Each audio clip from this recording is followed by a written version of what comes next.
Good morning, everybody. This is Ryan Gilgerson, lead creative here at Company 119, and we welcome you once again to the Coffee Cup.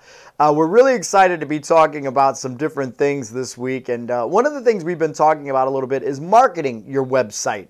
I've been doing a lot of research, in particular over the last few days, about marketing research, different marketing techniques and marketing philosophies, and I'm excited to have the opportunity to share some of those things with you. I've been reading a book and listening to the audio book too.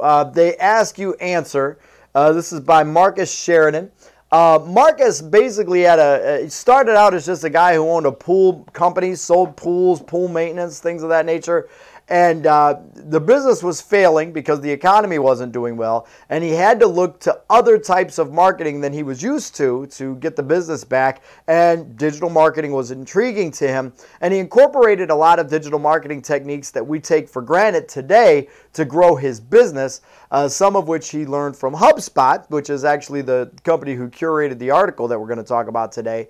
But it's a really interesting book. I really suggest you look into it. It just talks about looking at things from a customer perspective and how they interact with your website.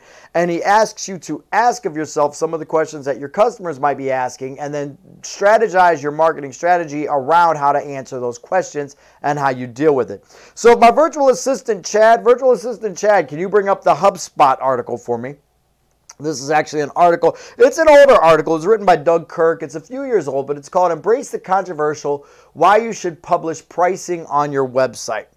I think a lot of times when you're in a sales cycle, and I've done sales and I've done content writing and I've done, some marketing things, but when it comes to sales, talking about price, number one, it makes salespeople uncomfortable. They don't like doing it. And we've always been taught to be kind of ambiguous when it comes to pricing. Don't necessarily give up everything when you're in the middle of a conversation.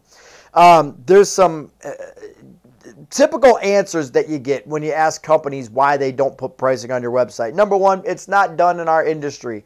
So if everybody else isn't doing it, I'm not going to do it either. What happens if my competition sees it? I don't want to show my hand. You know what I mean? I don't want to show them everything I've got. Let them figure me out. Number three, all of our pricing is custom. Nothing is standard. Well, I think almost everybody feels that way unless they have a retail store. For almost any service, it's going to have some customization. And then simply, we would never do that. That's what people say when you talk about pricing. Well, there are some real advantages to talking about pricing, honestly, on your website. Number one, you can own the price conversation. If you're the one in control of that, then you're the one that owns that piece of the conversation and that piece of the dialogue.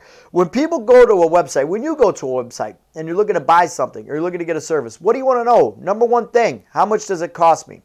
When you're flipping through pages on a website, you're scrolling through, you're trying to find information. If you can't find that piece of information, are you more likely to try to dig deeper, give the site the benefit of the doubt? Do you say to yourself, oh, I probably just have to search 100 more pages and then I'll find it. Oh, I probably just have to make a couple phone calls and they'll give me the answer. No, you go, screw this. I can't find the answer I want. I'm going to another page right now because this one isn't helpful to me. So when you aren't controlling that conversation, you're going to end up losing people. Right? You're going to end up losing people to other sites. We have been trained to not trust people who don't tell us things openly. When we're looking for information and we don't get it back, we don't trust that person or, in this case, that company. Own that conversation. Be open about pricing. Don't be afraid to get into it. Does that mean you have to have it right down to dollars and cents? No, but give them an answer. One of the answers that comes up when you ask people about pricing, oh, everything's custom, right?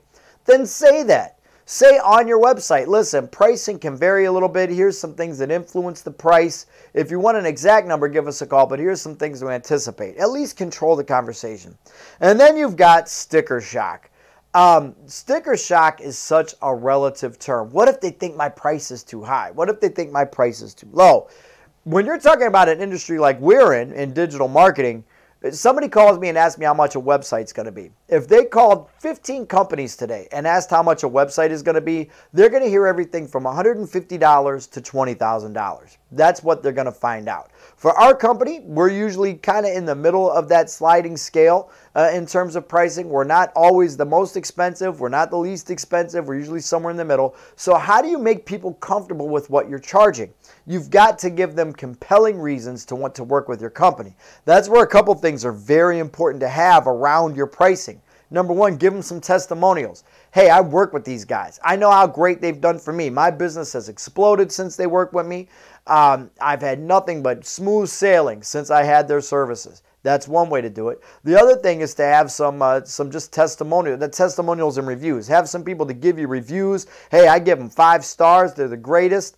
Your Google reviews, your Facebook reviews, Yelp, anything like that is going to help build that trust factor, because people are going to say, hey, listen, it's probably more than I wanted to spend, but with that being said, it looks like they're worth it. So the more reviews, the more testimonials you have built up, the more street cred you have, then the more likely they are to get that service from you.